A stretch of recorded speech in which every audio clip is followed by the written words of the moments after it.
oportunidad. Y en esta oportunidad entonces vamos a ver el tema introducción a la geografía.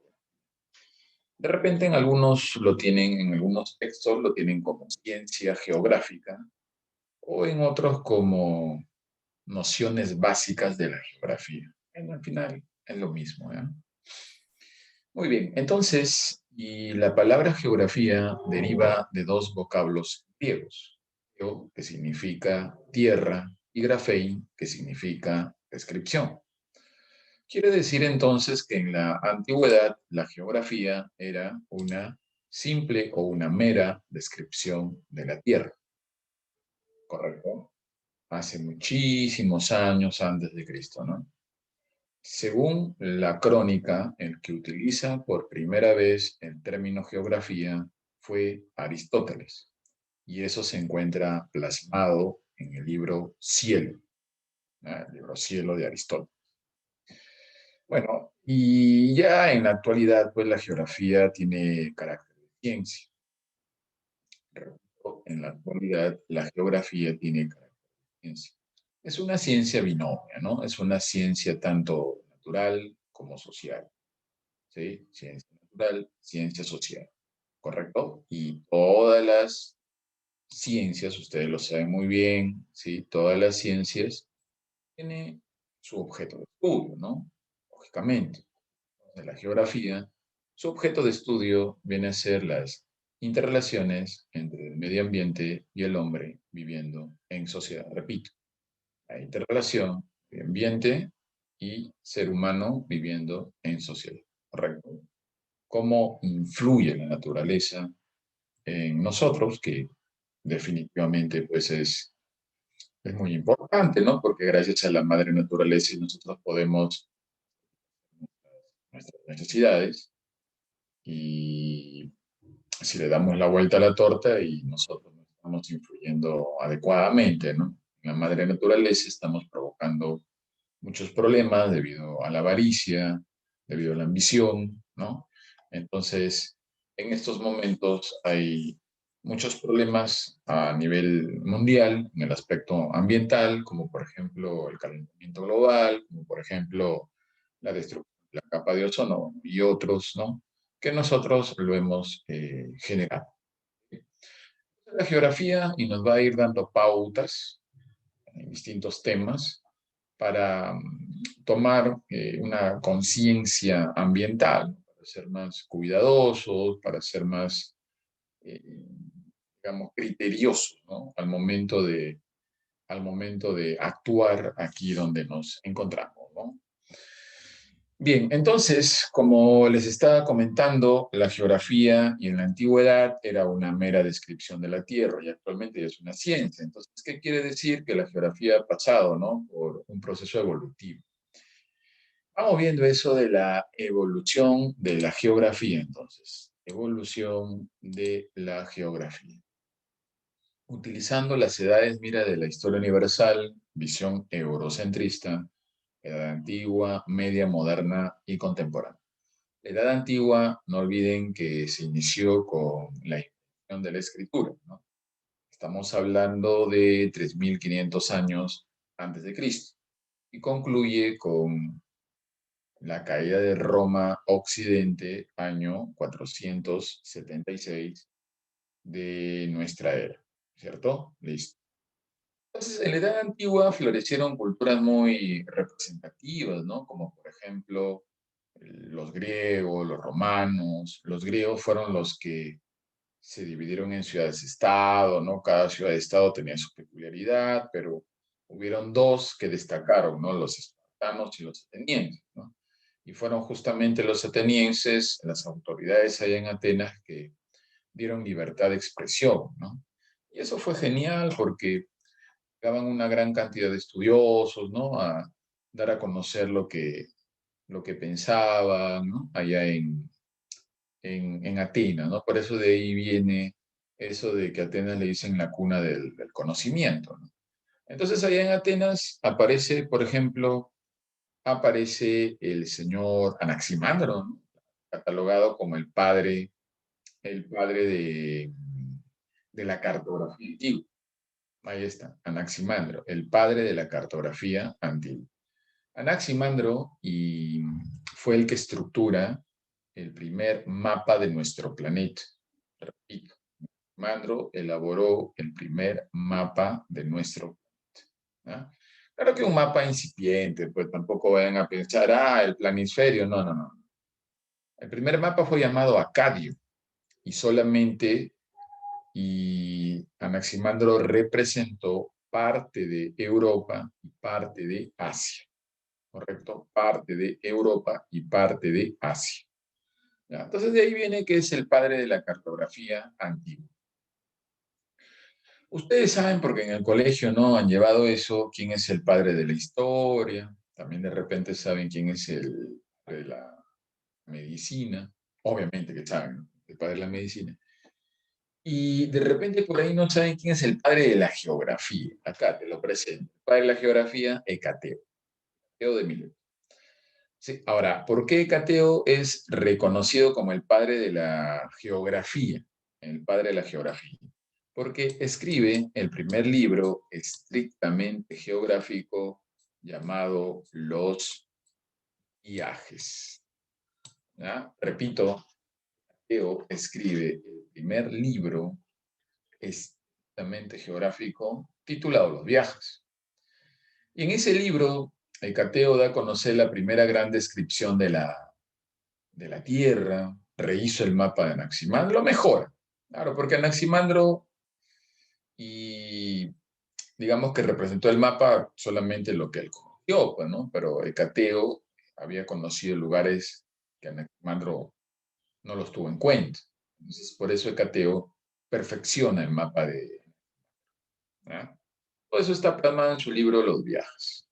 Entonces, como ese es el primer libro exclusivamente geográfico, entonces de ahí vienen que los cronistas lo reconocen a Hecateo como el padre de la geografía antigua. De ahí de Hecateo tenemos el primer gran matemático de la historia, ¿no? De que les encanta la matemática, ¿no? De hecho, que saben quién es el primer gran matemático de la historia universal, Pitágoras, ¿no? Ahí lo tenemos a Pitágoras. Para Pitágoras, la figura geométrica perfecta es la Tierra. Perdón, la figura geométrica perfecta es la esfera. ¿Sí? Es la esfera. Entonces, como Pitágoras pensaba de que la figura geométrica perfecta es la esfera, entonces de ahí es donde él empieza a decir que la Tierra tiene la forma de una esfera sin cima ni base. La Tierra tiene la forma de una esfera sin cima ni base. ¿Sí? Eso sale de Pitágoras. A los pitagóricos, lógicamente, que siguieron la idea. Los filósofos más famosos, ¿no? Bueno, los conocidos, los más conocidos, ¿no? Es Sócrates, Platón, Aristóteles, clásicos más conocidos. Y ellos también difunden la misma idea.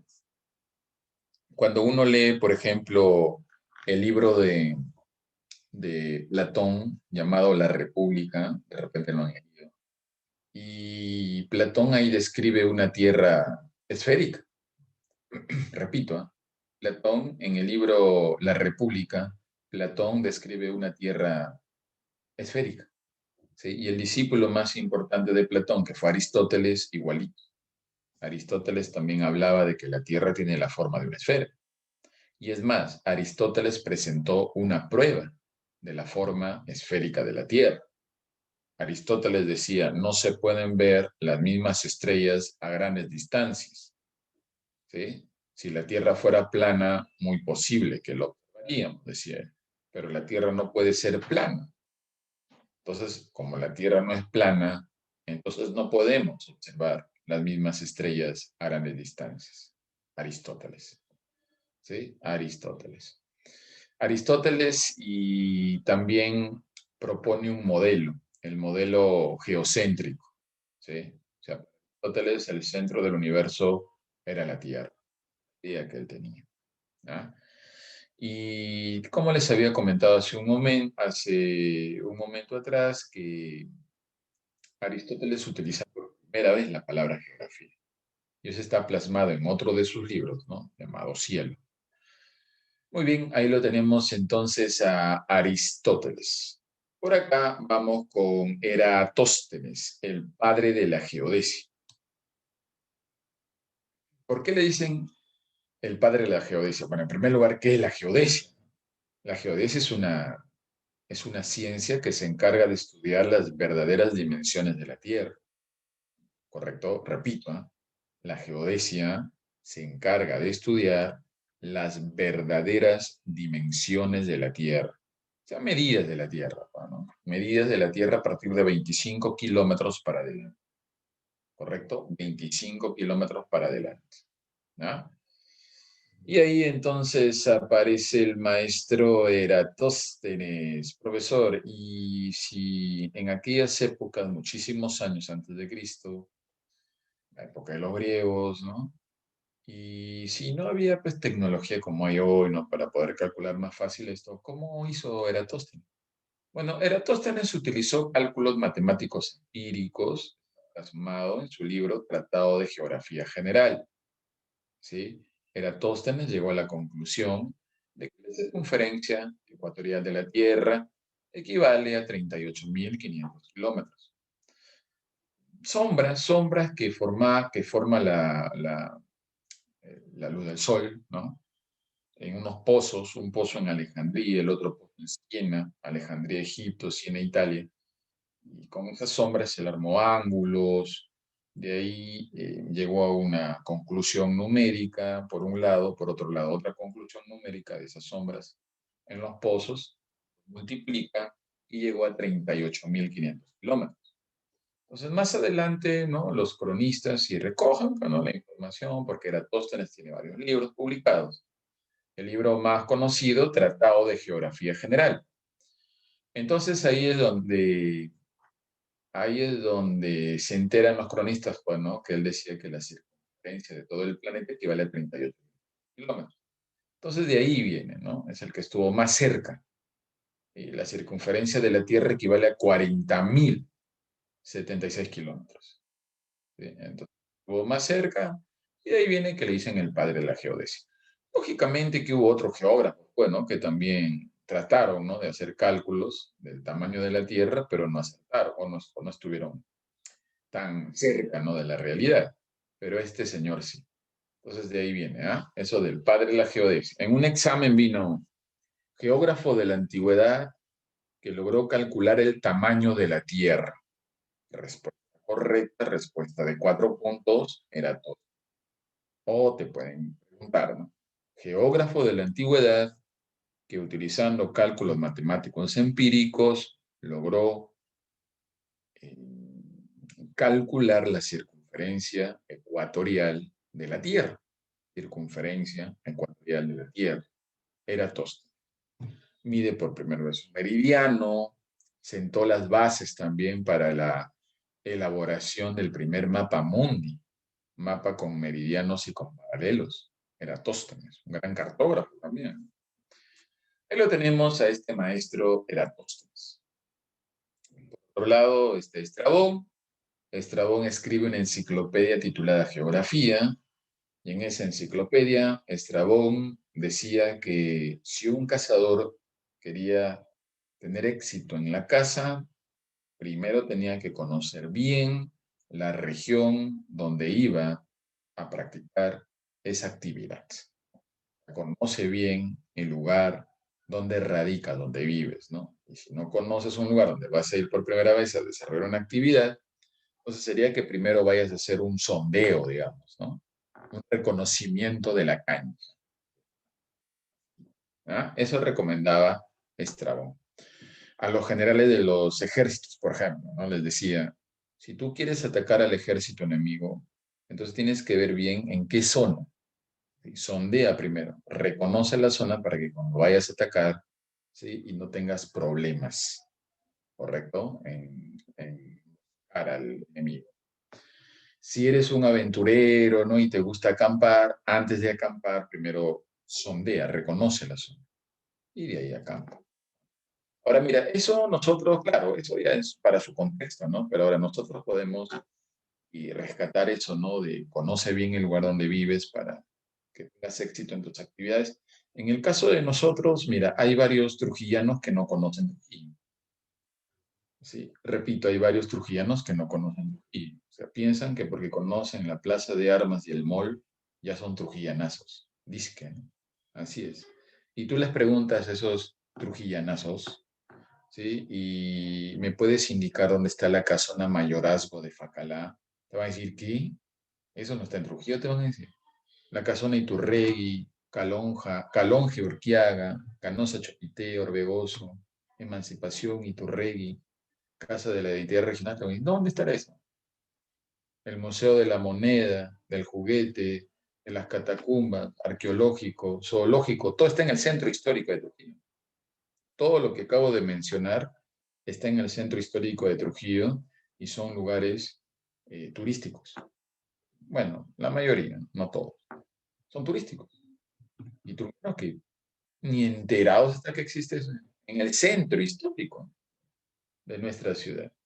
Tú le preguntas a un mal trujillano, la mayoría, ¿sí? ¿Y por qué el 29 de diciembre es feriado exclusivamente en la ciudad de Trujillo?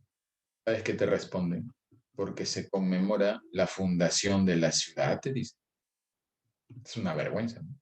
No conocen las costumbres, las tradiciones de Trujillo. Entonces, si tú naciste en Trujillo y no conoces Trujillo, o sea, todo lo que ya te acabo de preguntar, y es lógico que no conoces porque la mayoría es así, entonces es bien difícil que te identifiques.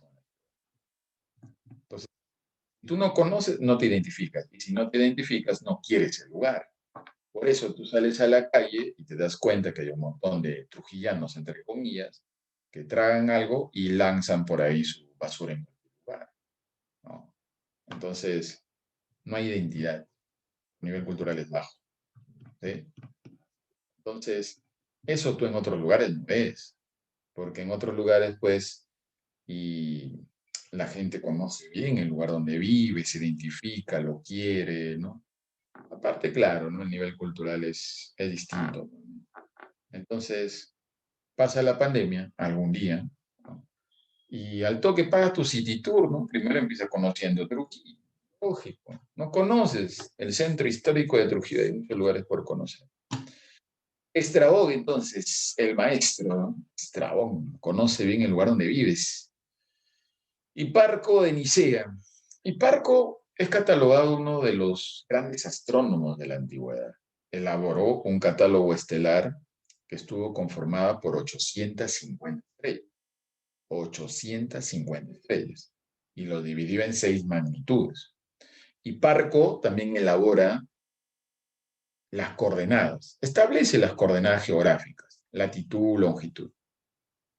Hiparco también fue el que mide por primera vez el eje de la Tierra. Hiparco decía que el eje de la Tierra está inclinado y esa inclinación provoca las estaciones. Mira. Lo dijo muchos años antes de Cristo. Está confirmado, es real. El planeta Tierra no está derecho. El planeta Tierra está inclinado. Atención, los que acaban de llegar a este planeta, atención ahí los reptilianos.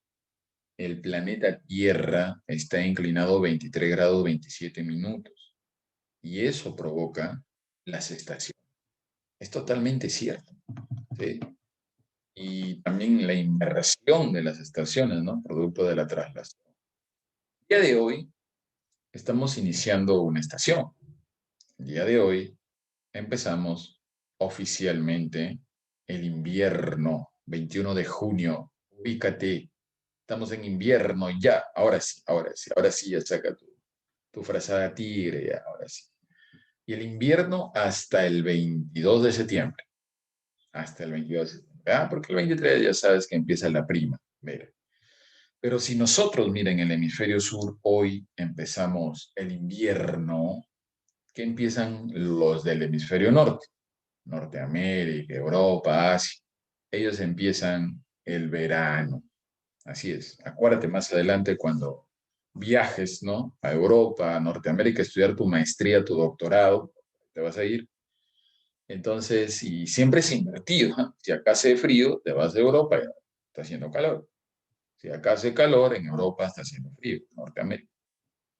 Entonces, ahí está el maestro Hiparco, ¿no? El planeta Tierra, mira, tú que vives 18 años en este planeta. ¿Y cuántos movimientos tiene la Tierra? Alguien que sea de la Tierra.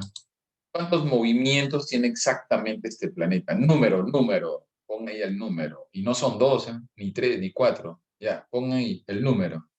Alguien que sea de la Tierra, alguien que postule.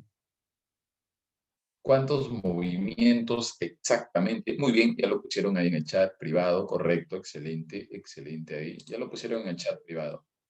8 movimientos, correcto. El planeta Tierra tiene 8 movimientos. Movimientos clásicos, digamos, ¿no? Los clásicos, los que los conoces desde primaria, ¿no? Rotación y traslación. Pero de ahí viene precesión, nutación, ceseo, espiral, revolución sideral y recesión. 8 movimientos. Ahora, este señor Hiparco es el que habla del movimiento de la precesión. El eje terrestre se mueve cada cierto tiempo. Hiparco de Nicea. Habló de un tercer movimiento. Hiparco de Nicea. Ahí está entonces, de ahí viene eso de uno de los mejores astrónomos pues, de la antigüedad, ¿no? Hiparco. Ahí lo dejamos tranquilo a Hiparco y vamos con Claudio, este es Claudio el bueno, ¿eh? Claudio Ptolomeo. Claudio Ptolomeo, en el año 150 ya de nuestra era, siglo II, ya después de Cristo, y presenta una enciclopedia titulada El Almagesto. Preguntas de examen de admisión. ¿Eh? Preguntas de examen de admisión. Atención, los que postulan en noviembre. Ponte las pilas, ¿eh? El tiempo se va rápido. En un examen consultaron por el libro donde se desarrolló la teoría geocéntrica. El libro se llama Alma Gesto. Alma Gesto. ¿Quién lo escribe? Ptolomeo. En realidad es una enciclopedia de 13 volúmenes. Entonces ahí es donde Claudio se explaya, ¿no? Explicando con lujo de detalles la teoría geocéntrica. Ojo, teoría. Hace rato dije que Aristóteles tenía en mente un modelito, ¿no? Geocéntrico, pero ya Ptolomeo desarrolla una teoría, lo sustenta, ¿no? Listo, ahí tenemos a los geógrafos de la antigüedad. Mira, hemos hecho un resumen porque si nos vamos a hablar de todos y no acabamos nunca, es bastante, bastante aporte. Es que había libertad de expresión, ¿te das cuenta? Anaximandro decía, para mí la Tierra es un cilindro. Pitágoras decía, para mí la Tierra es una esfera, sin cima ni base. ¿Sí? Y tranquilos, ¿no? Nadie los censuraba, nadie los castigaba, había libertad de expresión, principalmente en la ciudad-estado que estábamos mencionando. ¿Ah? Ahora, ¿por qué estoy resaltando eso? Porque de ahí vienen otras edades donde eso no ocurrió.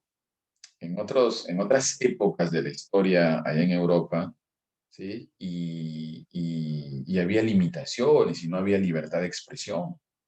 Si tú decías algo que estaba en contra del dogma, entonces te castigaban o inclusive te podían matar por decir, para mí la Tierra es una esfera. Imagínate.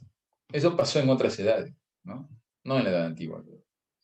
Eso pasó en la Edad Media. O sea, la Edad Antigua termina con la caída de Roma a Occidente, siglo V, año 476, y empieza la Edad Media. En la Edad Media, chao, libertad de expresión. Chao. En Europa. Chao. Así es. Entonces, en la Edad Media, ¿quién toma el poder? El poder lo toma la iglesia. La iglesia toma el poder. ¿Sí? El poder político. Y la iglesia dice, Dios dice que la tierra es plana, la tierra no se mueve y la tierra es el centro del universo. Se acabó. Si tú decías lo contrario, estabas en contra del dogma, eras tildado de hereje, te seguía un proceso judicial para que te retractes. Si no te retractabas, bueno, te torturaban. Si no te retractabas, te quemaban. Te quemaban en la hoguera. Listo, se acabó. Entonces, si tú difundes eso, ya había muchas personas que tenían una idea distinta. Entonces, prefirieron callarse y agachar la cabeza para evitar ser castigados. Y ojo, la Edad Media empezó en el siglo V de nuestra era y terminó en el siglo XV. O sea, 10 siglos, ¿no? 10 siglos, estamos hablando de 1000 años, donde la gente estuvieron cabizbajos, calladitos, temor, por miedo. Entonces, a esa edad se le conoce también como la época del oscurantismo, el tribunal de la Santa Inquisición o del Santo Oficio. Ya. Profesor, pero supongo que algo en la geografía, ¿no? No, por ahí el inicio de la guerra de las cruzadas fue lo que apertura nuevos caminos de Europa al continente asiático, ¿no? Las cruzadas fueron enfrentamientos entre cristianos y musulmanes, los viajecitos de Marco Polo a China, el viaje o los viajes promovidos por Enrique el Navegante, ¿no? Este rey portugués, su escuela de Sagres, ¿no? Entonces, con estos viajes se descubrieron o se aperturaron nuevas rutas de Europa al continente asiático. Nada más, mira, nada más. ¿Sí? Profesor, por qué no aparece ahí uno que dice, no, para mí la Tierra es una esfera? Ya te dije que había personas que, claro, tenían ideas distintas, pero por temor, mejor se quedaron calladitos. Ahí está la Edad Media, ¿no? En la Edad Antigua, ¿no? Cómo hubo evolución, ¿no? Aportes que con el paso del tiempo se han comprobado. En la Edad Media, nada. Entonces, la Edad Media termina con la caída de Roma Oriente, ¿no? La caída de Constantinopla. La caída de Constantinopla. Estamos hablando de 1450. Y se inició la edad, ¿qué edad? La edad moderna, ¿no? La moderna, ahí está, la moderna. Y la modernidad, todavía la iglesia tenía algo de poder, ¿no? El renacimiento, ¿no? Pero ya poco a poco empieza a perder piso la fe, no iba ganando terreno la razón. ¿Se acuerdan de la ilustración europea? Supongo que no han leído esa parte, ¿no? El siglo de las luces, ¿no? Ya. Entonces, en la Edad Moderna aparece Bernardo Barenio, un alemán. Este Bernardo Barenio, y es el que propone que la geografía, y para estudiarlo adecuadamente, hay que dividirlo en general y regional, y así lo vamos a estudiar, general y regional. ¿Ah? Esa es la propuesta del alemán Barenio. El neerlandés, ahora ya no podemos decir holandés porque ya esa etiqueta, ¿no? Ya no existe, ahora es Países Bajos, y a los que radican en Países Bajos se les dice neerlandés, es su gentilicio. Ya, Gerardo Kremer, ¿no? Gerardo Kremer fue un gran cartógrafo de la modernidad. ¿Sí? Es reconocido como el padre de la cartografía moderna. Padre de la cartografía moderna. Tiene un sobrenombre, ¿no? Le dicen Mercator. Los cartógrafos así lo conocen, ¿eh? Mercator. ¿Sí? Entonces, este Gerardo Kremer rehizo el mapa de Ptolomeo. Ptolomeo también fue cartógrafo. Ptolomeo también fue cartógrafo. ¿Sí? Y él, Kremer, rehizo el mapa de Ptolomeo. Lo mejora. Y también inventó una proyección cartográfica que acá en Perú, a la actualidad, lo utilizamos bastante. La proyección cartográfica, conocido como cilíndrica. Tú tienes tu mapa político de Perú. Tú tienes tu planiferio lámina 377 colección Huascarán, ¿sí o no? Lo tienes desde el cuarto de secundaria. Entonces, tú chequeas tu planisferio, tú chequeas tu mapa político del Perú y esos dos documentos cartográficos se han elaborado con una proyección cartográfica, llamada cilíndrica. Líneas, date cuenta, de repente lo tienes en tus manos, ¿no? Tu mapa político de Perú, tu planificación. Líneas verticales y líneas horizontales. Líneas verticales sería la longitud, líneas horizontales la latitud, ¿sí? Entonces, la cartográfica fue estructurada por este señor. Y acá en el Perú utilizamos bastante esa proyección cilíndrica. La proyección de Kremer es la que representa mejor a los lugares que están cerca del ecuador terrestre. Y tú sabes muy bien que Perú es un país que está cerca del ecuador terrestre. Por consiguiente, representar a Perú mejor es como una proyección inventada por este señor, ¿sí? Por Gerardo Brandão. ¿Listo? Ya está. Otro más de la modernidad, Nicolás, el gran Nicolás Copérnico, ¿no? Que el año 1543 escribe un librito llamado De las revoluciones de las esferas celestes. Se publica ese libro, es una obra póstuma, es decir, Nicolás muere y unos meses después publican su libro. Y en ese libro de las revoluciones de las esferas celestes, y es donde Nicolás desarrolla la teoría heliocéntrica. Para Nicolás, el centro del sistema no es la Tierra, como lo defendía la Iglesia, sino es el Sol. Ahora la Iglesia al toque dijo, no, que este es un demonio. ¿Cómo va a publicar ese libro? Claro, lo buscaron, pero él ya había fallecido. Que hizo la Iglesia, censuró nada más el libro.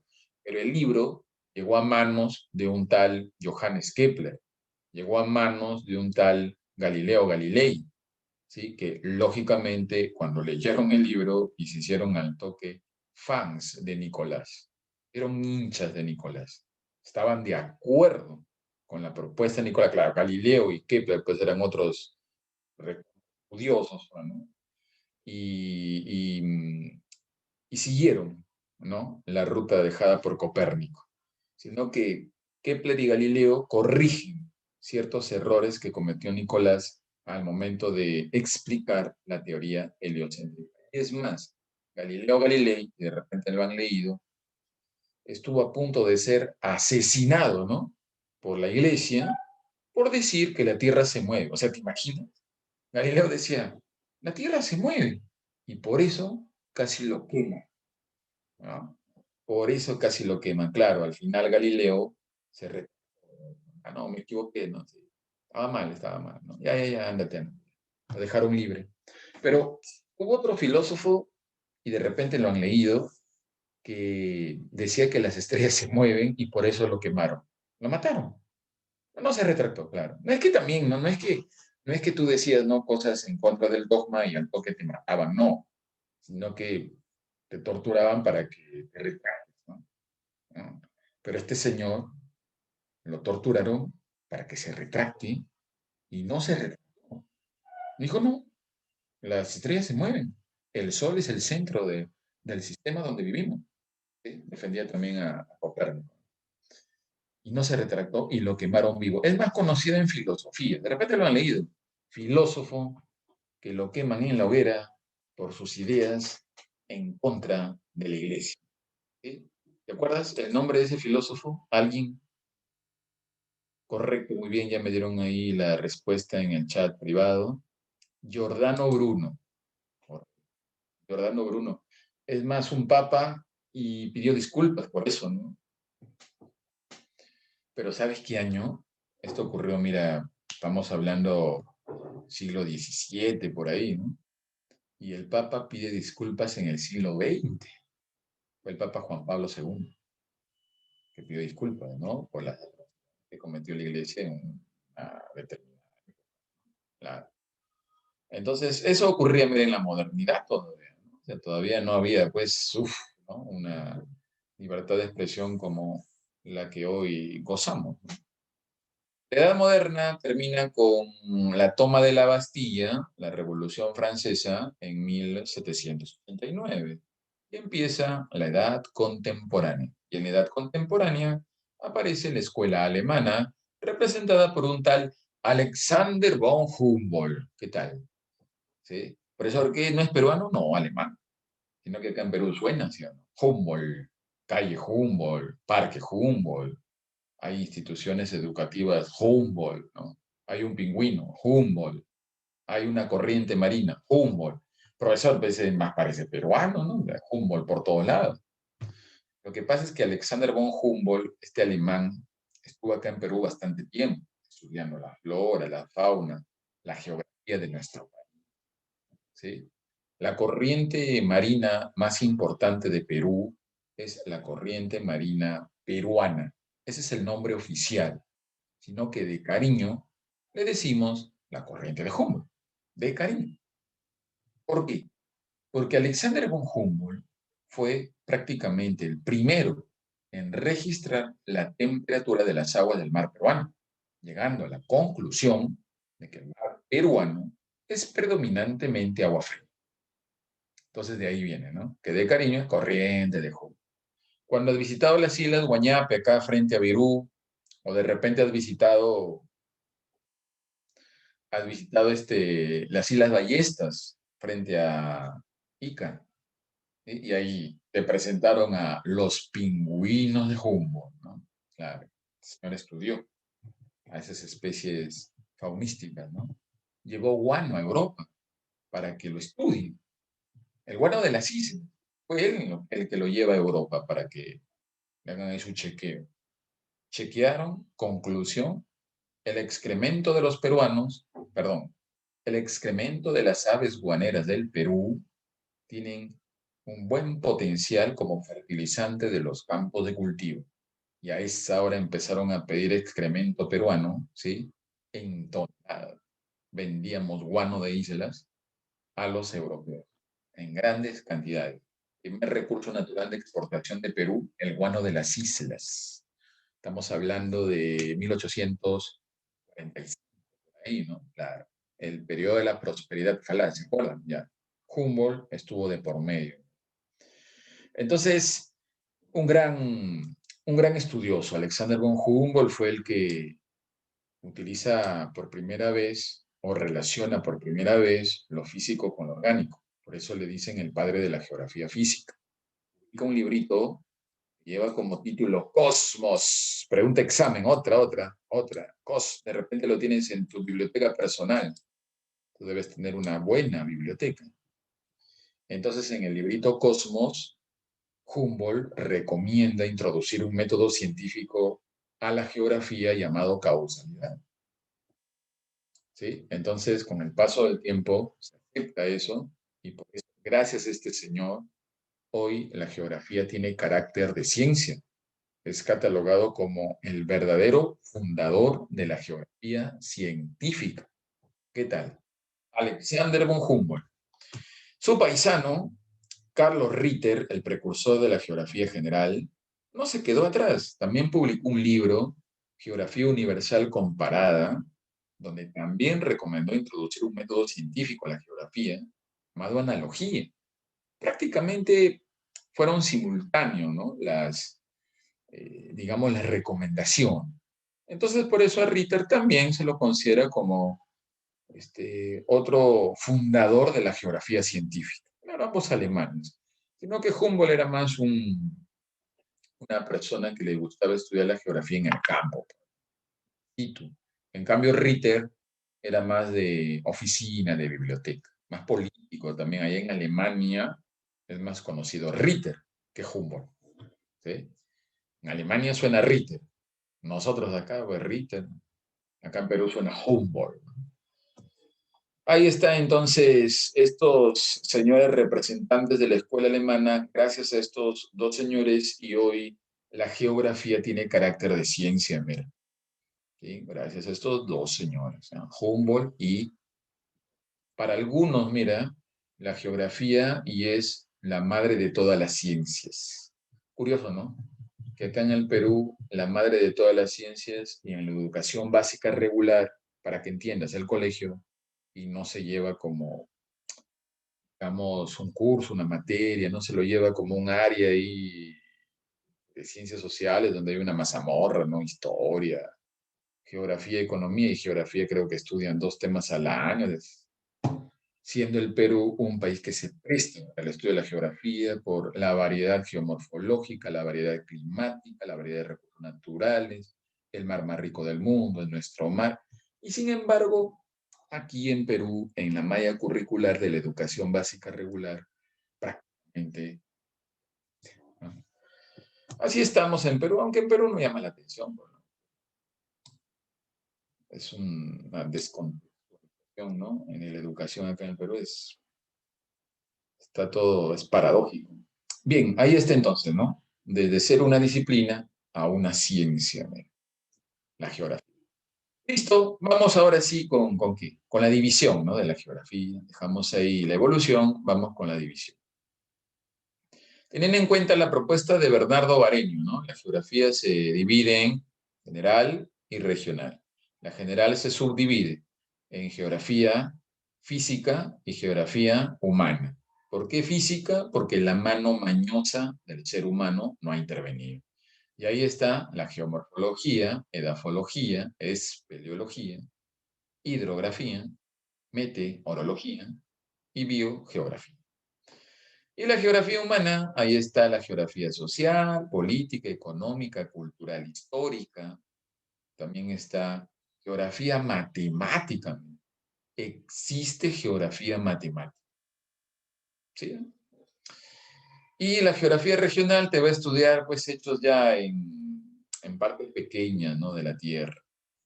¿Sí? Conocido también como geografía corológica. Ahí. Pero prácticamente miren este organizador visual y se encuentra el 80% del curso.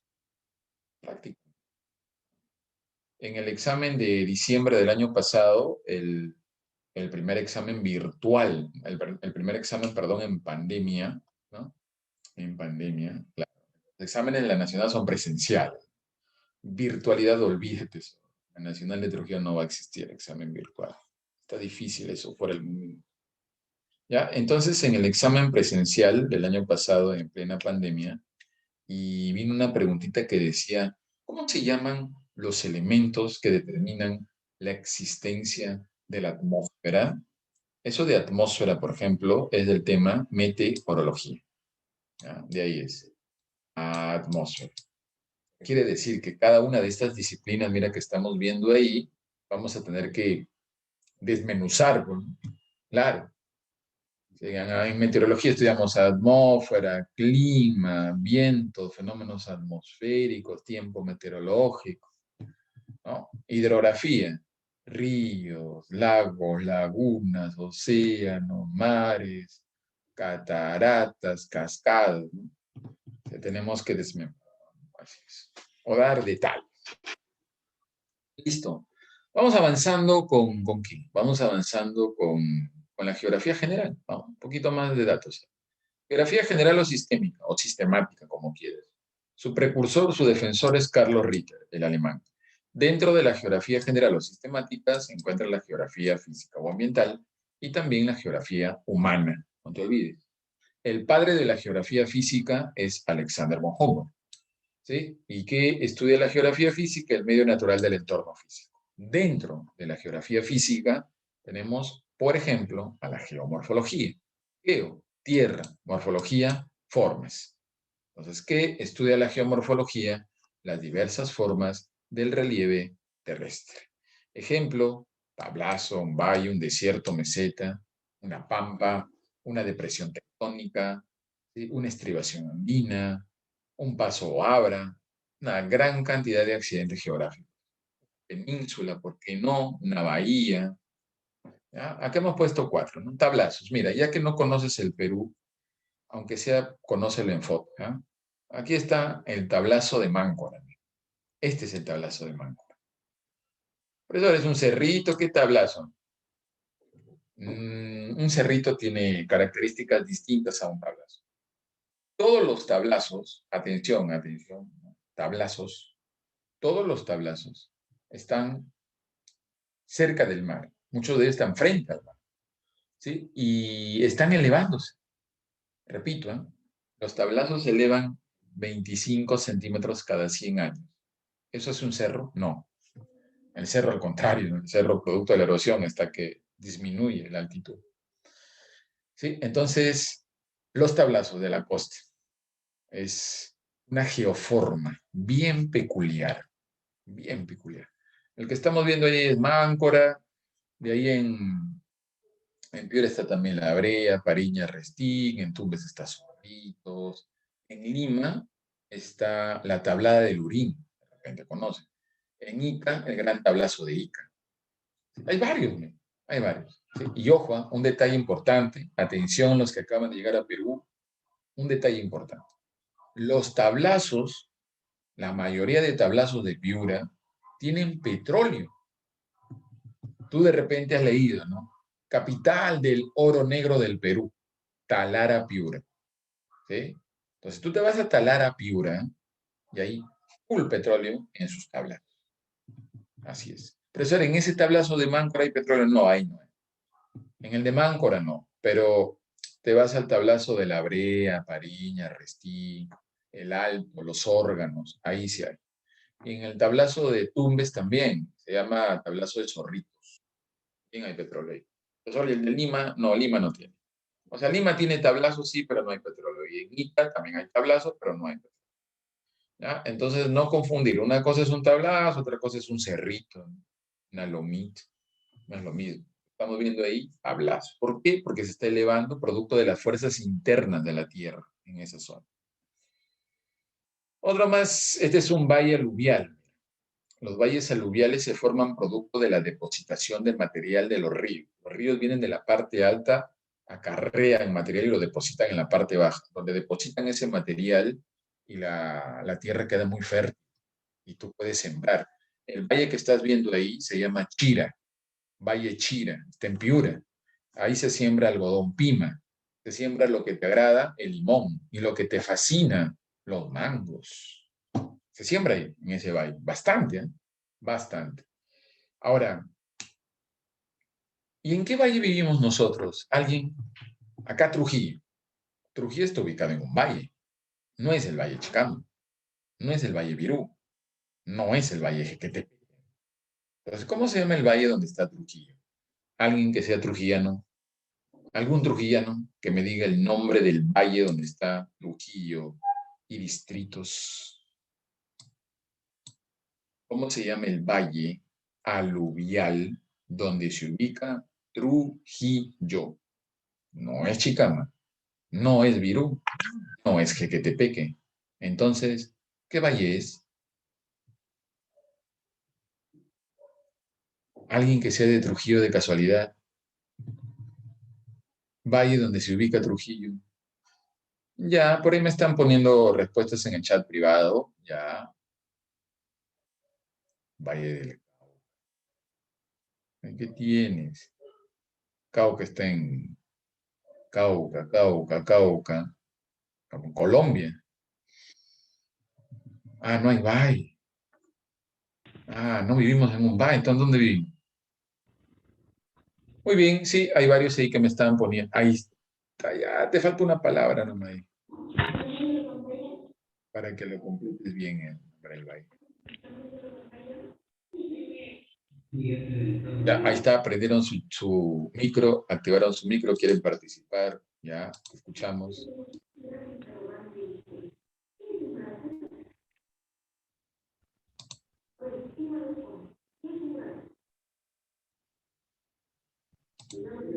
Ya, a ver, ahí Burgo Rodríguez prendió su audio, quiere participar. Te escuchamos, Burgo Rodríguez. Te escuchamos. Habla, Pepa, que prendes tu audio, tu micro. Ya, entonces, el Valle Santa Catalina. Se llama el valle donde vivimos, Santa Catalina. Conocido también, algunos dicen el Valle de Moche. Sí. Pregunta de examen, ¿eh? ¿Cómo se llama el valle donde se ubica Trujillo? Culturízate. Santa Catalina. Si no hay Santa Catalina en la alternativa, está Moche, marcas Moche.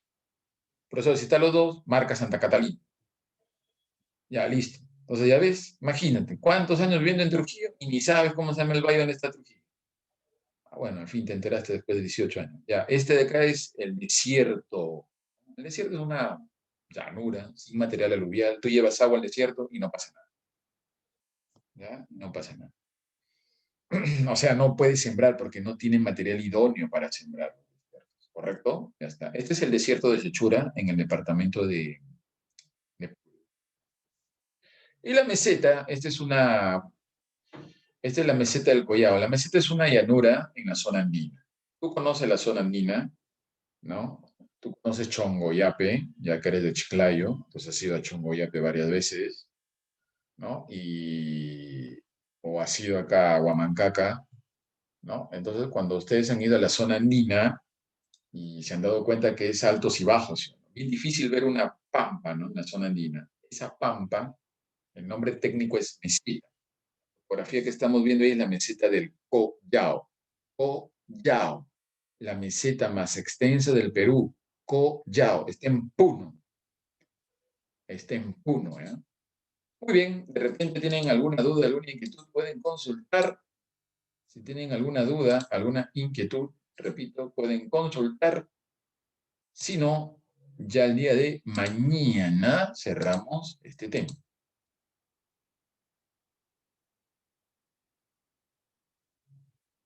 Dudas que tengan, consulten en el chat o pueden prender el micrófono y consultar. Todo bien, no hay problema. Listo. Muy bien, chicos. Entonces, el día de mañana continuamos. ¿Ya? Ahí nos quedamos por hoy. Nos vemos. Cuídense.